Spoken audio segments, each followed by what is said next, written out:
I'm from Waverly, Tennessee. That's where I was born and raised.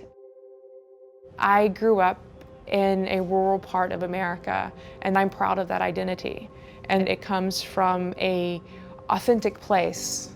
And I've embraced my Americanness, and not as a cliche. To me, being an American citizen is what I know. And it took me traveling to really, truly understand that that's what I know. My first trip out from America was to visit my grandmother on our family's olive farm right outside of Jerusalem. Those travels have taught me what does it mean to be an American. America is an idea, and being an American citizen is an idea. It is a mindset. And with that mindset comes, for me, a responsibility and wanting to make sure that we preserve our freedom. What keeps you up at night about our democracy and about our country? What are you worried about?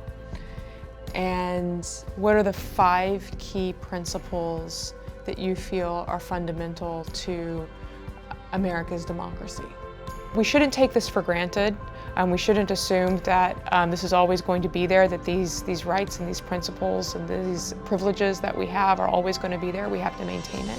And I think that that's part of what being an American citizen is about as well. It's not about taking. It's not about what the government can do for you and how can the government solve your problems. It's about how do we collectively solve our problems.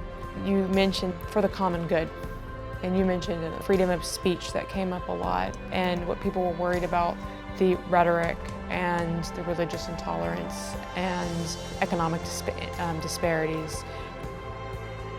And it's been living in countries that don't have a First Amendment where I truly learned what freedom means.